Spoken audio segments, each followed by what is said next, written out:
Oi, gente! Graça e paz para todos vocês. Desde um bom dia, uma boa tarde, uma boa noite, uma boa e bela madrugada. Depende do horário que você estiver me assistindo. Vai um abraço desse seu irmão em Cristo, Nilson Queiroz, do canal Verdadeira Graça. Para todos vocês, meus queridos, de todo o Brasil e fora do Brasil, uma palavra que talvez você pode ficar um pouco confuso, mas eu estarei extraindo de dentro deste livro. Não são palavras minhas. Eu estarei trazendo uma palavra de dentro deste livro para nós. E o título da mensagem é essa: Deus é amor ou Deus tem amor? O apóstolo João, em uma das suas cartas, me parece que lá pelo capítulo 4 da Epístola de João, ele diz assim: Deus não tem amor, Deus é amor. Nós vamos trabalhar em cima desta palavra, amor. É tão falado, tão comentado, principalmente dentro das religiões, entre as famílias, as músicas, os romances, as novelas, filme. Essa palavra amor é muito comentada, mas pouco praticada. Deus tem amor ou Deus é amor? Então vamos lá. Eu quero estar falando, como eu já disse a vocês, que eu sou realista. Eu estou dentro da realidade. Eu estarei dentro do que diz este livro. Não vou sair fora deste livro.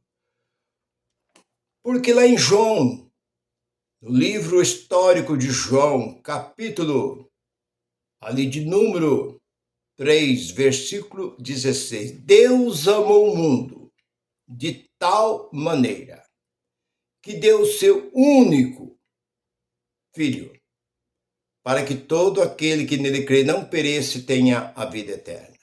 Então Deus teve um amor tão profundo, segundo o escritor. Essas palavras, não foi Jesus quem disse que meu Pai ama tanto este mundo, que me enviou para que aquele que crê em mim não perecesse. Não, foi o escritor, algum dos escribas, que era grego, porque este livro de João foi escrito em grego, que escreveu esta palavra. Mas Deus amou o mundo, mas que mundo? Que ele não esclareceu o tamanho do amor, quanto era grande o amor de Deus. Mas olhamos para este livro, nós encontramos contradição sobre esta palavra amor. Porque o mundo que ele amou não é este mundo em que estamos vivendo agora. O mundo que se falava, ou que se fala dentro deste livro, é o mundo judeu. Quando fala o fim vem para o mundo, quando o mundo todos ouvir o evangelho, porque eu vou fazer isso com o mundo, está falando do mundo deles, porque Deus não tinha um outro povo sem ser o povo hebreu. Então nós encontramos que Deus amou de uma forma tão profunda, diz o escritor, que deu seu único filho para que a nação não perecesse, para que Israel não perecesse. Mas nós olhamos contradição dentro deste livro. E nós vamos lá. Não sou eu, é este livro. Porque nós encontramos que misericórdia, amor, perdão existe em Deus. Agora, as misericórdias de Deus, Lamentação 3:22 de Jeremias, são a causa de não sermos consumidos, nós não, eles. não sermos consumidos, porque a sua misericórdia dura para sempre. O apóstolo Paulo escrevendo em Romanos capítulo 11, versículo 32, Deus encerrou a todos debaixo da desobediência para com todos usar de misericórdia. Então aí nós estamos vendo o amor e a misericórdia de Deus sobre o povo. Mas nós olhamos o outro lado, que esse próprio livro diz que horrendas coisas é cair nas mãos do Deus vivo. Ou duras coisas, uma Bíblia diz dura, outra diz horrendas coisas, é cair nas mãos de Deus. Mas como? Se Deus é amor, por que horrendas coisas é cair nas mãos de Deus? Devia cair nas mãos de Deus, seria uma maravilha. Oh, agora eu caí nas mãos de Deus, eu estou nas mãos de Deus, agora eu estou seguro. Porque o Senhor é o meu pastor e nada me faltará. É citado direto. Se Deus é por nós, quem será contra nós? Tudo posso naquele que me fortalece. Elevo meus olhos para o monte de onde me vem o meu socorro vem do Senhor, que fez os céus e a terra. Porque Deus é a minha segurança, Deus é o meu escudo, Deus é a minha segurança, porque Deus é... E por que horrendas coisas é cair nas mãos de Deus vivo? 10:31 de Hebreus. Por quê? Deveria ser bom. Duro é cair nas mãos do homem, porque os homens são maus, os homens são carrascos, os homens são cheios de maldade, de vingança, de revolta. Mas esta palavra diz que Deus é amor.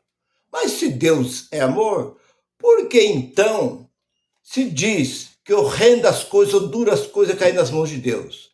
Você está correndo, alguém está correndo atrás de você, você está em busca de um socorro, você cai nas mãos de Deus. Lá na frente está Deus te esperando. Oh, encontrei com Deus. Pronto, você está seguro. Mas esse livro diz que não. Que horrendas coisas é cair nas mãos do Deus vivo. Então isso não bate com este versículo que Deus é amor, Deus é misericordioso, Deus perdoa todas as iniquidades, que Deus não olha para o que o homem fez, porque Deus não se lembra do passado. Deus não é como o homem que fica relembrando uma coisa. Ô irmão, ou mesmo esposo, marido e mulher, você me perdoe por isso? Ah, está perdoado. Mas está sempre jogando na cara. Eu te perdoei, mas você pensa que eu esqueci o que você fez? Você fez isso assim, assim. Você não me perdoou? Mas eu não esqueço o que você me fez. Deus diz que vai para o vale do esquecimento. Deus não se lembra mais dos seus pecados. Deus não tem mais lembrança dos pecados. Então Deus é misericordioso, Deus é perdoador e Deus é amoroso. Mas este versículo diz que horrendas coisas é cair nas mãos de Deus. E aí, como nós podemos olhar para este versículo do capítulo 3 de João, versículo 16. Deus amou, mas Ele não amou eu, nem amou você. Ele amou o seu povo, judeus. Aquele era o povo exclusivo dele. Ele não tinha outro povo. Quando ele falava de um povo, quando este livro fala de um povo judeu. Não fala de um outro povo. Mas, irmão Deus, mas naquele tempo existia dezenas e dezenas e dezenas de nações ao redor de Israel. Israel era um povo cercado por vários inimigos, como até o dia de hoje nós estamos vendo o que está acontecendo com Israel. Mas voltando, se horrendas coisas cair nas mãos de Deus vivo, o escritor, quem escreveu, deveria falar assim, bom é cair nas mãos de Deus. Oh, é maravilhoso cair nas mãos de Deus. Mas horrendo ou duras coisas cair nas mãos de Deus, por quê? Deus é vingativo?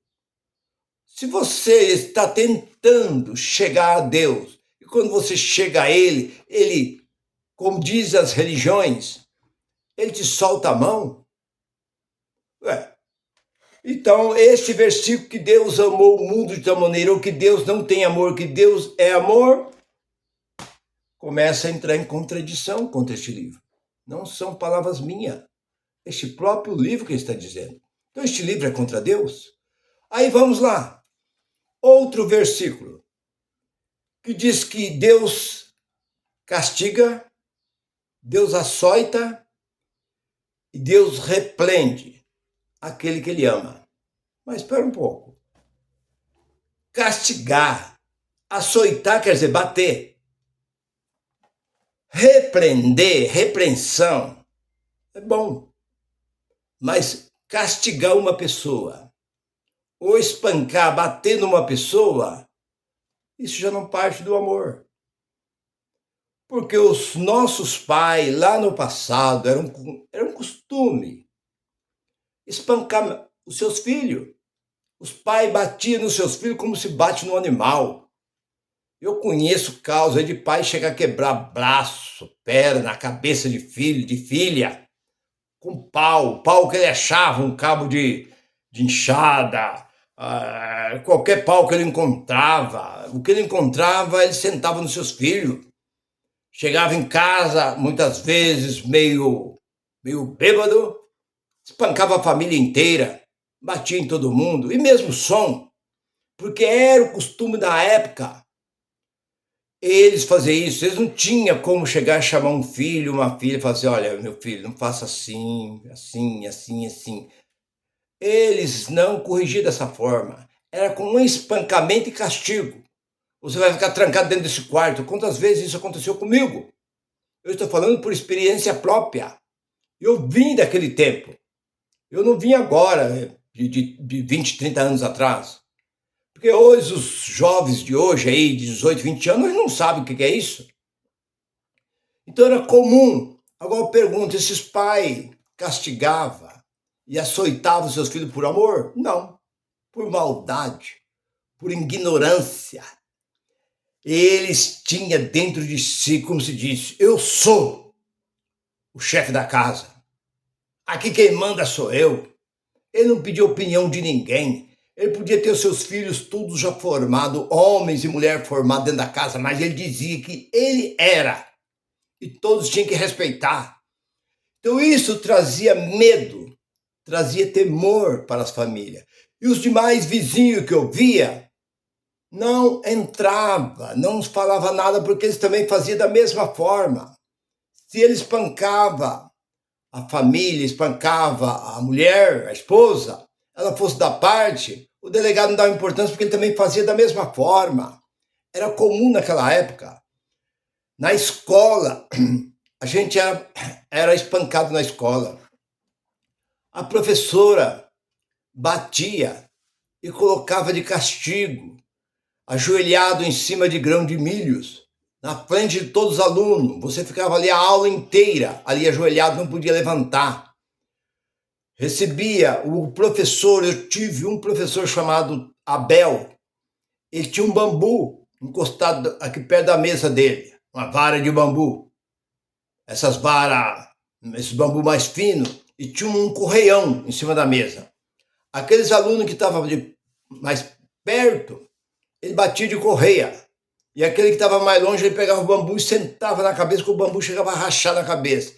E se uma criança desse uma risada ou olhasse, ele ia lá e batia também. Batia 3, 4, 5, 10 contos. E chegava em casa, fosse contar para os pais, o pai batia de novo. Isso que é? Esse professor batia por amor? Açoitava e castigava por amor? Não. Então, essa palavra não bate. A polícia pegava uma pessoa que não estava fazendo nada. Simplesmente nada, nada. Só porque estava dentro de um bar. Ele era pego. A polícia espancava. Prendia. Castigava. Todo machucado, ele ficava dentro da cela ali. Passava ali 2, 3 dias, nem comida, água eles não davam, castigava. Eu pergunto, a polícia fazia isso por amor? Não. Então não bate. Não tem como esta palavra bater. Porque então Deus amou o mundo de tal maneira que deu seu filho. Tudo bem. Está certo. Ele deu Jesus para que a nação não perecesse e tivesse a vida eterna.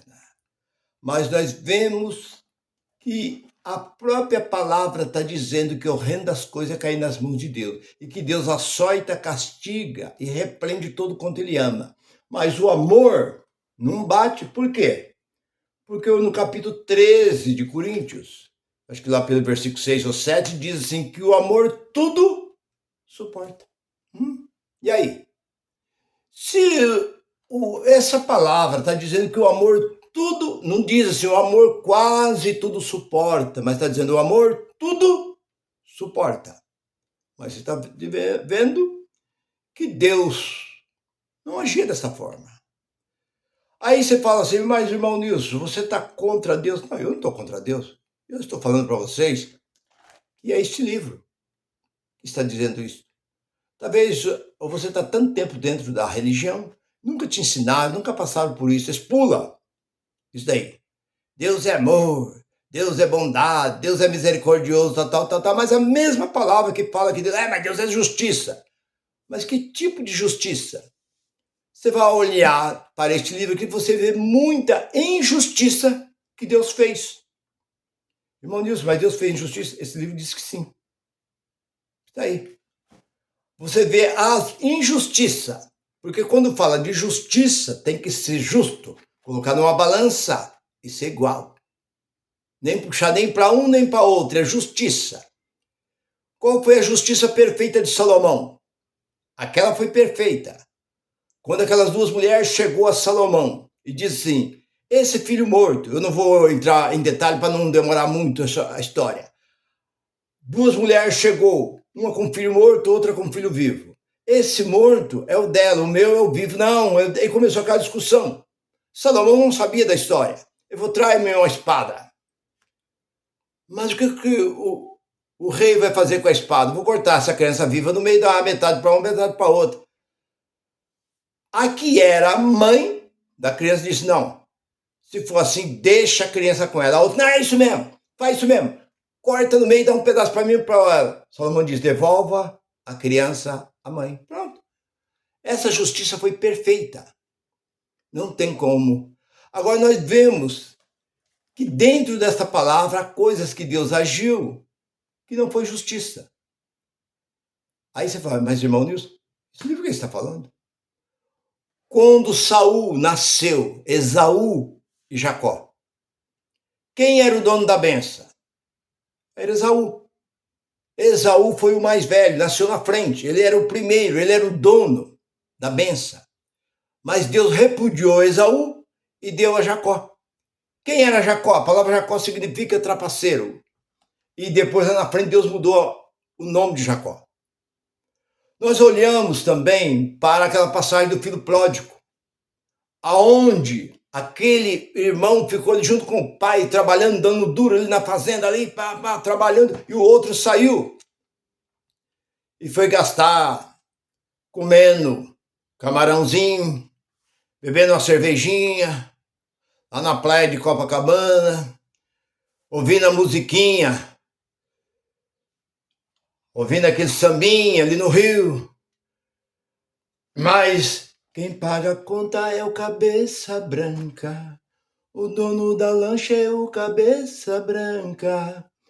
E ele lá, tal, cheio de amigos, tal. Isso é zoeira, viu? Isso é zoeira. Na parábola não existe isso daí, não. Então, depois que ele gastou todo o seu dinheiro, o que ele fez? Quando ele olhou, não tinha mais nada, cadê os amigos? Sumiu.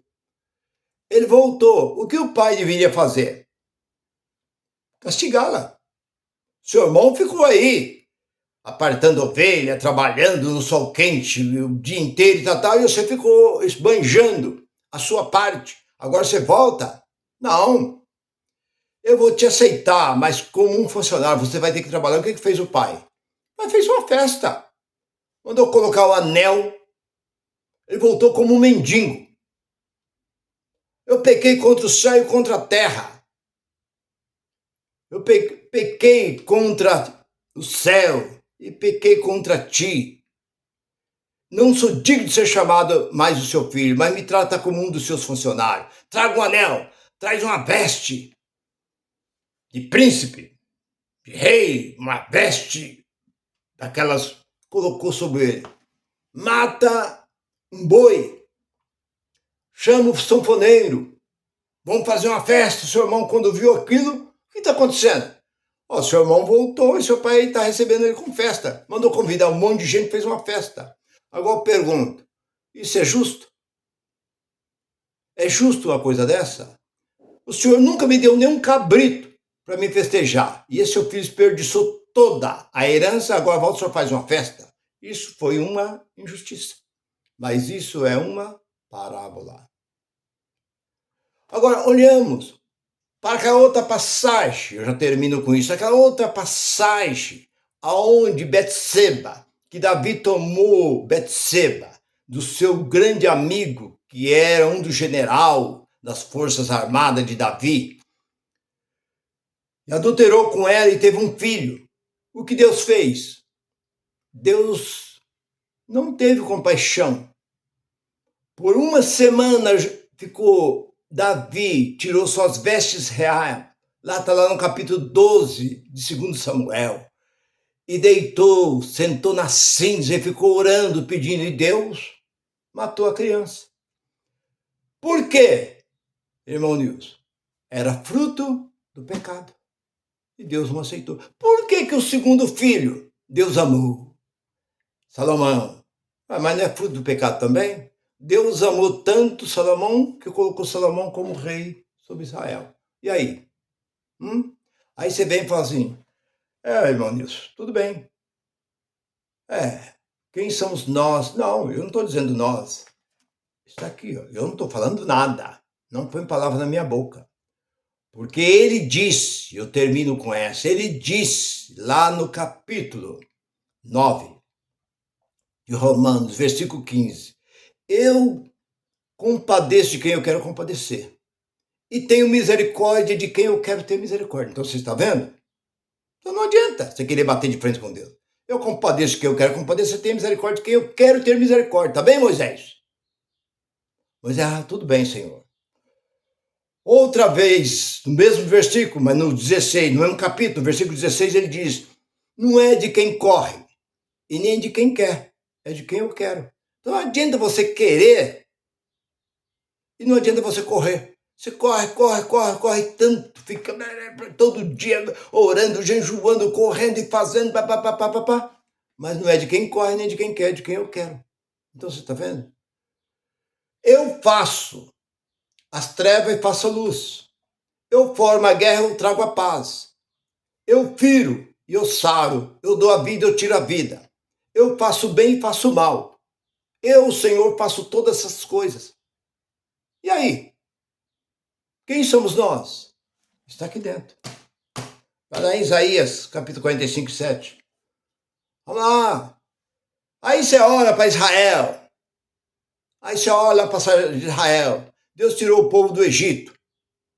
E o povo saiu. Eu sou doido, terminando. Tirou o povo do Egito. O que Deus fez? Deus foi matando. Dos que saíram do Egito de 20 anos acima, só entrou 2, Josué e Caleb. Mas Deus matou tudo no deserto. Por quê? A Bíblia diz que o amor tudo suporta. Que Deus amou. Amor é passado. Deus amou o mundo de tal maneira. Mas Deus foi destruindo todo aquele povo. Aí eu pergunto, e aí? Sou eu? Este livro. Está aqui. Por quê? Porque ele mesmo foi bem claro em Isaías 55, 8. Meus caminhos não são os vossos caminhos. Nem o meu pensamento são os vossos pensamentos. Assim como o céu está elevado acima da terra, assim são meus pensamentos e meus caminhos. Então, meu irmão, esta é a palavra que talvez você nunca ouviu. Se eu entrar dentro deste livro, e eu não faço isso, e te mostrar para você as contradições que existe aqui dentro, você pode se esfriar na fé, você pode até se tornar um ateu. Porque se dizia, há muito tempo, que é bom a gente nem querer conhecer. Não conheço, porque quem procura acha. Não adianta você querer procurar, porque você vai encontrar, você vai ficar revoltado contra o próprio Deus. Mas eu só dei uma pincelada aqui. Se Deus é amor, e o amor tudo suporta. E ele sendo o único, ele fez tudo isso, o quanto eu disse. Meu irmão, continua amando esse nosso Deus, continua crendo nesse nosso Deus, porque Deus, se você querer é assim, se você não querer é assim, porque Deus não muda. O que ele era, ele continua sendo e sempre será. Fique com esta palavra. Graça e paz para todos. Bye, bye.